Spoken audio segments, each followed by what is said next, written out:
Josep Borrell, l'alt representant de la Comissió Europea per Afers Exteriors, va reconèixer que Europa actualment es troba energèticament dependent de Rússia, militarment dels Estats Units i econòmicament de la Xina. No cal que us digui que en Borrell no és sant de la meva devoció, i de fet no va trigar gaire en demostrar un dels seus tocs diplomàtics magistrals en una cèlebre intervenció on deia que Europa era un jardí i la resta del món és una jungla, i que la jungla volia envair aquest jardí, que se suposa que és Europa. Aquestes darreres paraules d'en Borrell li han fet moltes crítiques des dels defensors de les teories postcolonials, una crítica que no m'acaba d'interessar gaire, tampoc comparteixo en excés, perquè discursos d'aquest estil podem trobar en qualsevol líder del sud global. Al final, la idea aquesta d'un sistema perfecte assetjat per forces externes no és una cosa original que hagi inventat en Josep Borrell. La meva crítica al segon discurs d'en Borrell és que justament intenta tapar la responsabilitat dels actes que han portat a la feblesa que ell molt bé reconeix en el primer discurs que citava a l'inici d'aquest vídeo. La realitat és que el problema d'Europa no és que forces externes vulguin penetrar-hi, sinó la seva addicció als recursos materials i humans provinents de l'exterior. Els problemes dels europeus,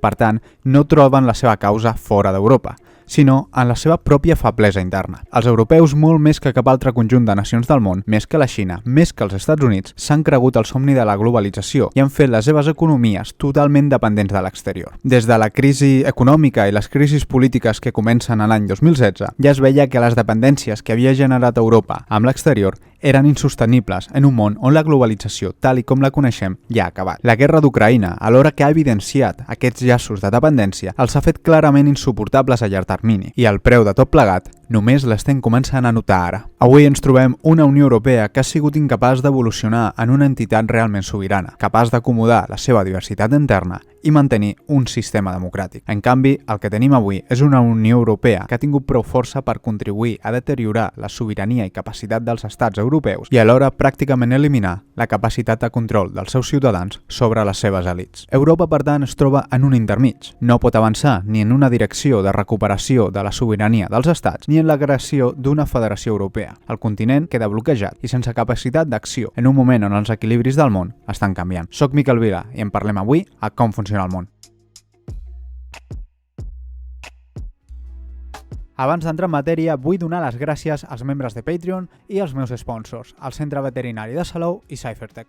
És gràcies a la vostra contribució que puc tirar endavant la feina d'aquest canal. Si us agrada el que faig, penseu en donar suport econòmic al canal d'alguna d'aquestes maneres. Per començar a parlar dels problemes que té l'Europa d'avui, el primer el trobem amb la seva manca d'identitat i la poca cura que s'han presentat des de les institucions europees i l'europeisme modern en general per cultivar una identitat paneuropea comuna que vagi més enllà dels valors de la il·lustració. De fet, és curiós, perquè la força de la civilització europea és un dels seus grans atractius. Hi ha milions de turistes que venen de fora d'Europa, atrets per la seva cultura, història i arquitectura. Però si això no es manté viu, si no es transmet aquesta tradició, ciutats europees esdevenen atraccions de museu despersonalitzades, com molt bé comencem a conèixer a Barcelona. De fet, els primers paneuropeistes, com el comte Coudenhove Kalergi, i també alguns que vam trobar a casa nostra, com per exemple Eugeni d'Ors o Joan Estelric, entre molts altres, tenien molt clar la importància de fomentar una identitat europea comuna. I d'aquí en part el seu interès per qüestions com el classicisme, veient-lo com una possibilitat que podia unir els diferents pobles dispersos d'Europa. Així, Kalergi plantejava que els tres pilars culturals que construïen Europa era la seva tradició cristiana, grecoromana i germànica. En comptes de treballar amb aquests fonaments, que a mi em semblen molt ferms, la Unió Europea, en canvi, ha agafat un tarannà contrari a qualsevol identitat transcendental, i això té a veure amb qualsevol tradició popular, identitat nacional i fins i tot les identitats més exteses del conjunt de nacions europees. Tenint en compte la riquesa cultural de la civilització europea, no hi ha manera de justificar més enllà d'un pensament ideològic molt obtús que el projecte de la Unió Europea hagi optat per imposar una identitat estèril, purament administrativa i burocràtica. No pot ser que la identitat comuna europea que es vulgui construir vulgui ser un cosmopolitisme desarrelat i que es basi entorn la mateixa recepta que es predica a qualsevol altre indret del món. Això ha generat una important desconfiança per part de la majoria de la població europea i de fet crec que ha sigut un mal negoci per la Unió, perquè al final ha generat una dicotomia entre les identitats nacionals i una identitat globalista que al final identifiquen amb la Unió. En aquest sentit, crec que si Europa vol restar unida necessita reforçar els trets identitaris comuns entre els europeus alhora que respecten les pròpies realitats nacionals i mirar d'incorporar-les, no de combatre-les. I, òbviament, no es pot mirar de reduir la història mil·lenària d'Europa a corrents de pensament que van néixer fa només 2 segles.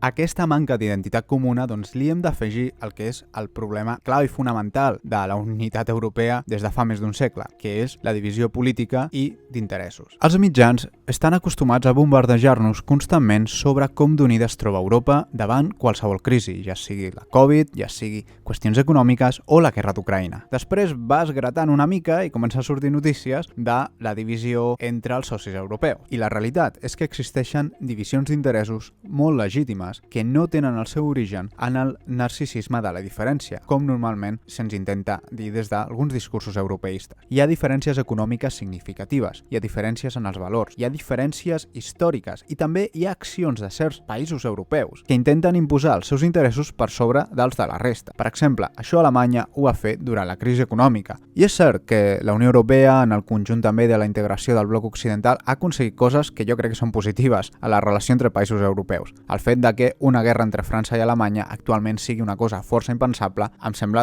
un avenç prou significatiu. Però ara bé, això no vol dir que les contradiccions entre els diferents estats i nacions europees no existeixin. Per exemple, la desconfiança per part de Polònia respecte a Alemanya és encara molt gran. Ara que totes les nacions europees s'estan rearmant davant de les tensions amb Rússia i la guerra d'Ucraïna, Polònia ja ha posat sobre la taula la seva desconfiança al rearmament de l'exèrcit alemany. Exdiplomàtics polonesos ja han expressat la seva desconfiança davant una possible pinça que es tornés a produir entre Alemanya i Rússia i també ho hem vist quan el govern de Polònia ha demanat reparacions de guerra per la Segona Guerra Mundial al govern alemany, cosa que òbviament genera unes friccions importants entre la relació entre els dos països. Al final, el punt clau aquí és que els polonesos no els hi pot assegurar ningú del cert que les armes que avui apunten contra Rússia algun dia no apuntaran en contra seva. I finalment arribem al tercer problema que identificarem avui, que és la manca de recursos. Els primers projectes d'unitat europea, això és una cosa que no coneix la majoria de gent, sempre es van pensar incorporar les colònies europees com a part d'aquesta construcció d'una superpotència europea, que pogués competir amb l'Imperi Britànic, els Estats Units, la Unió Soviètica en el moment i la Xina. Si Europa ha sigut tan dependent de l'exterior, si s'ha amarrat tant a la mamella de la globalització, no és només per ineptitud dels seus dirigents o per un pensament economicista i corplacista, sinó també degut a la manca de recursos propis per sostenir una economia industrial i tecnològica moderna i exportadora. Si els estats europeus es van convertir en potències globals, va ser en part gràcies a la seva capacitat de conquerir i accedir als recursos de les colònies. L'escassetat de recursos al territori europeu és una realitat que coneixem de fa temps i la vam començar a patir molt abans de que comencés la guerra d'Ucraïna. Recordarem que ara fa un any vaig explicar en un altre vídeo com el preu del gas s'havia disparat per 1.000 a Europa. De fet, els preus de l'any passat crec que avui ja ens semblarien fins i tot barats. Però és clar, l'aposta actual que s'està donant d'intercanviar el gas rus per gas liquat nord-americà o per subministraments que provenen d'Algèria o de Turquia no són una gran solució. Al contrari, és simplement posposar una tragèdia anunciada que acabarem patint, igual que hem patit amb Rússia, d'aquí uns anys. En aquest sentit, clar, això sempre ha limitat molt les possibilitats de la construcció europea i sempre han fet que aquesta, en els últims anys, hagi estat molt mediatitzada pel benestar d'una estructura internacional, d'aquest mercat global, d'aquest ordre liberal internacional, que al final qui l'ha estat sostenint militarment han sigut els Estats Units. Ara bé, jo trobaria un error, com per exemple plantejava en Josep Borrell, dir que ara Europa el que ha de fer és substituir el rol que han jugat els Estats Units i simplement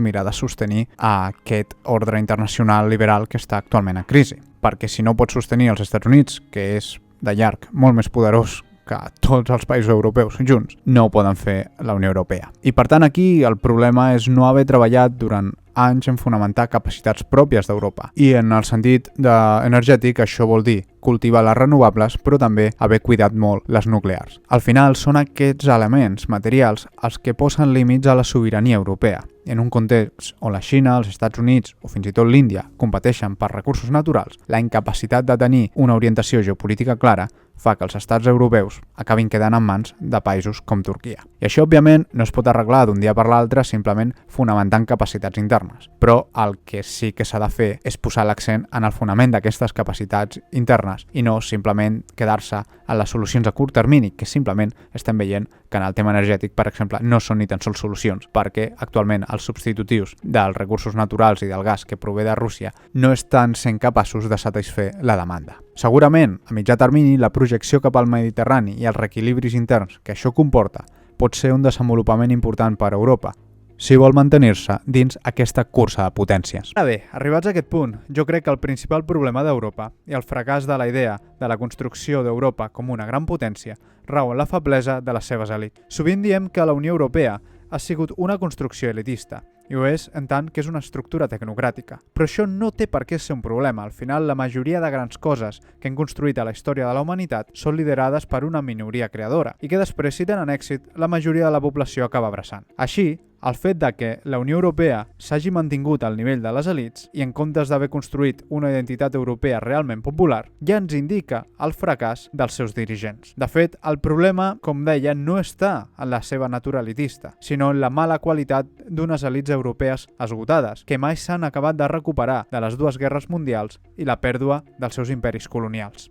Quan neix el moviment paneuropeu, abans de la Segona Guerra Mundial, malgrat la ferida que s'havia autoinfligit Europa amb la Gran Guerra, encara semblava que podien haver-hi forces per a una reconstrucció en clau paneuropea. Encara existia a Europa una xarxa important de pensadors, ideòlegs i intel·lectuals, que al final eren també els que lideraven el pensament occidental encara en aquella època. Es podia parlar de pensadors pròpiament europeus, capaços de treballar a mig camí entre les seves realitats nacionals i el marc de la civilització occidental. Però, com sabem, aquestes elits europees s'acabarien suïcidant quan van donar suport al nazisme, i la resta van haver d'arribar a una aliança amb els Estats Units per poder derrotar els alemanys. Un cop acabada la Guerra a Europa, ja no quedaven forces, i el conflicte contra el comunisme va impregnar-ho tot. El centre del món occidental s'havia mogut ja definitivament cap als Estats Units, i si la Unió Europea existeix és en gran mesura perquè els nord-americans consideraven que d'aquesta manera es podria estabilitzar la seva influència a l'Europa occidental. Quan les elits europees hi participen d'aquest projecte, d'alguna manera ja han abdicat de la seva responsabilitat per liderar Europa i entenen que el seu temps ja ha passat. Per tant, que els successors d'aquestes elits europees hagin sigut incapaços de veure venir els problemes que han emergit al món i que avui dia ens trobem, és en part degut a aquesta abdicació que es va fer durant la Guerra Freda en favor del lideratge als Estats Units. I això ho trobem amb exemples com quan els europeus es van queixar per l'arribada de Donald Trump. De fet, què deien quan Donald Trump els deia que s'espavilessin, que no els interessaven els problemes d'Europa? En comptes d'espavilar-se, de veure això com una oportunitat per aconseguir aquesta anomenada autonomia europea, el que van fer va ser queixar-se de la manca d'interès que tenia Washington pels seus problemes. Òbviament, aquesta no és la manera d'esdevenir una gran potència. I sí, és cert que de tant en tant hi ha hagut algun desafiament i, òbviament, Europa encara té marge de maniobra, però es fa difícil pensar que es pugui anar més enllà de la retòrica, encara menys amb el nivell d'incompetència actual. La història del segle XX és la història de la caiguda de les elits europees, i a dia d'avui encara no hi ha hagut cap esdeveniment que hagi permès generar una nova elit a escala continental. La idea de la unitat europea segueix sent una idea vàlida i segurament l'única que pot permetre als europeus